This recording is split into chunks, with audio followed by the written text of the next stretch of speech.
दिवसापूर्वी एका डिजिटल वृत्तामध्ये एका डिजिटल वृत्तपत्रामध्ये एक बातमी आली होती की खेड भारतीय जनता पार्टीला घर खेड भारतीय जनता पार्टीमध्ये मोठ्या प्रमाणात फूट, काही भाजपचे कार्यकर्ते उभाटामध्ये उद्धव ठाकरे या गटामध्ये सामील होत आहेत, पक्षप्रवेश करतायत, अशा काही बातम्या आल्या होत्या.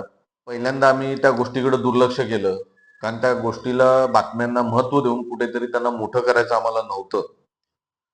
पण म्हटलं जर नाही बोललो तर मग खेड भारतीय जनता पार्टी बद्दलचा एक चुकीचा गैरसमज लोकांमध्ये होऊ शकतो आणि तो न व्हावा यासाठी थोडंसं आज बोलावंसं वाटतंय. एका वृत्तपत्रात बातमी आली होती, काही दोन नागरिकांचे कार्यकर्ते आहेत इतर पक्षाचे, हे भारतीय जनता पार्टीला कंटाळून उबाठामध्ये पक्षप्रवेश करताय. आता त्यांची नावं घेतली तर त्यातले एक कार्यकर्ते जे आहेत ते अतिशय सुशिक्षित कार्यकर्ते आहेत. एक ते समाजासाठी धडपडणारे कार्यकर्ते आहेत. रात्रंदिवस ते समाजासाठी चालत फिरतात आणि कुठलाही स्वार्थ न ठेवता समाजासाठी ते काम करत असतात. हे कधीच भारतीय जनता पार्टीत नव्हते. पण अशा व्यक्तीबद्दल त्या व्यक्तीची बदनामी करणं, हे भाजपमध्ये होते, भाजप सोडून चाललेत. बरं, ज्यांच्या नावाने बातमी आहे असे उबाटाचे जिल्हा प्रमुख, यांनी कधी माहिती घेतली होती का? आपल्याबद्दलच्या काय बातम्या लागतायत, त्यांनी कधी त्याची शहानिशा केली होती का? त्याच्यामध्ये बातमीत उल्लेख आहे की त्यांनी त्यांच्यावर मीटिंग केली. आम्ही त्यांना विचारलं तुमचं असं काही चर्चा झालेली आहे का? ते म्हणतात मी भेटलोही नाहीये. बरं, ते कार्यकर्ते म्हणजे रामचंद्र आखाडे आज ते शिवसेनेचं काम करतात आणि त्या पक्षातून जर उभाटात येत असेल, ते येणार नाहीयेत कारण त्यांची बातमीच मुळात खोटी लावली होती. पण येणार नाहीये तर येणार असतील जरी तर ते कुठल्या पक्षात होते, ते खरंच भाजपमध्ये होते का, याची जिल्हाध्यक्षांनी, उबाटाचे जिल्हाध्यक्ष उद्धव बाळासाहेब ठाकरे गटाचे जिल्हाध्यक्ष यांनी माहिती घ्यायला पाहिजे होती. अर्धवट माहितीच्या आधारे बोलणं आणि एकदम धादांत खोटं बोलणं. दुसरी व्यक्ती म्हणजे चंद्रकांत मोरे. मुळात चंद्रकांत मोरे ही व्यक्ती कोण आहे हेच मला सुरुवातीला प्रश्न पडला होता.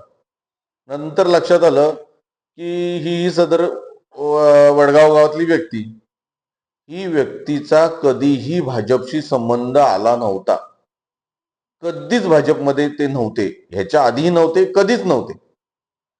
पण कुठेतरी स्वतःला मोठं करायचं, कुठेतरी स्वतःचा मोठेपणा करायचा, भाजपला कंटाळा. अरे भाजपला कंटाळायला तुम्ही भाजपमध्ये ते होतात का? भारतीय जनता पार्टी खेडमध्ये तुम्ही होतात का कधी? भारतीय जनता पार्टीला कंटाळायला तुम्ही भाजपचं कुठलं काम केलं का? कुठल्या एखाद्या बैठकीला आहात का भाजपच्या? कुठल्या भाजपच्या कार्यक्रमाला आलात का? कुठल्याही प्रकारचं भारतीय जनता पार्टीशी त्यांचा संबंध नसताना भारतीय जनता पार्टीला कंटाळून पक्षप्रवेश करतायत. अशा ह्या धादांत खोट्या बातम्या देणं, एवढी वाईट परिस्थिती आज जिल्हा प्रमुखांवर उबाटाचे येणं, ही खरंच विचार करण्यासारखी गोष्ट आहे. दुसरी गोष्ट, खेड भारतीय जनता पार्टीला कधीच घरघर लागलेली नाहीये.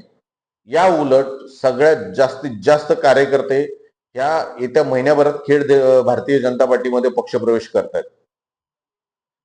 संपूर्ण कार्यकर्ते, इतर पक्षातले बरेचसे कार्यकर्ते भारतीय जनता पार्टीमध्ये पक्षप्रवेश करतायत. आम्ही आता कोणाची नावं घेणार नाही, जेव्हा पक्षप्रवेश होईल तेव्हा सगळ्यांना कळणारच आहे.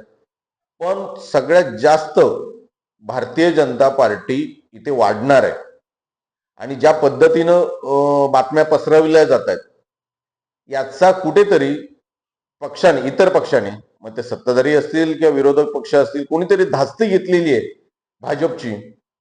या धास्तीपोटी अशा खोट्या बातम्या पसरवल्या जातात. माझं उद्धव बाळासाहेब ठाकरे गटाचे जिल्हा प्रमुखांना विनंती आहे की आपण विरोधी पक्षाचे नेते आहात. आज आपल्यासाठी खेड शहरामध्ये प्रचंड असे विषय, गंभीर विषय ज्याच्यावरती आपल्याला बोलू शकतात, एक विरोधी पक्षाची भूमिका आपण मांडू शकता, असे मांडण्यासाठी बरेच विषय. पण हे विषय मांडायचे सोडून तुम्ही नको ते विषय करत बसताय. तुम्ही खरंच विरोधी पक्षाचे नेते आहात तर तुम्ही खरंच स्वतः विरोधी पक्षाच्या भूमिकेत आहात का, हा प्रश्न सुद्धा मोठा आहे. कारण खेडमध्ये ज्या पद्धतीनं एक पक्ष एक हाती सत्ता असल्यासारखं वागतोय आणि एक हाती राज्य आमचं आहे या पद्धतीनं वागतोय, आम्हाला असं सरळ वाटतंय की त्या पक्षाचे तुम्ही एक सेटलमेंट झालेले विरोधी पक्ष नेते आहेत, की कुठल्याही प्रकारचा विरोध करायचा नाही, शांत बसायचं. कारण इतर एवढे गंभीर विषय शहरात असताना सुद्धा आपल्याला ते दिसत नाही. आणि भारतीय जनता पार्टीला घरघर, ह्याला घरघर. अरे तुम्ही भाजपला लागलेली घरघर सोडा, तुमची घरघर तर जगजाहीर आहे, काही राहिलं नाही तुमचं. आणि तुम्ही आमच्या भारतीय जनता पार्टीच्या घरघरीबद्दल काय बोलताय? जो पक्ष जगात एक नंबरचा आहे, जो पक्ष देशात एक नंबरचा आहे, जो पक्ष महाराष्ट्रात एक नंबरचा आहे, त्या पक्षाला कशाला घरघरची चिंता असेल? अशा खोट्या बातम्या देऊन काहीही होणार नाहीये. भारतीय जनता पार्टीची वाढ होतच राहणार आहे. जी विकासात्मक कामं आणायची आहेत ती विकासात्मक कामं भारतीय जनता पार्टी खेड तालुक्यासाठी आणणारच. जिथे एखादं काम चुकत असेल त्याला विरोध करणारच. एखादी एखादी चुकीचं काम होत असेल त्यालाही विरोध करणार. कारण खेड तालुक्यामध्ये विरोधी पक्ष राहिलेला नाहीये आणि त्याची जबाबदारी आम्हाला स्वतःलाच घ्यावी लागते का असं आता वाटावं लागलंय.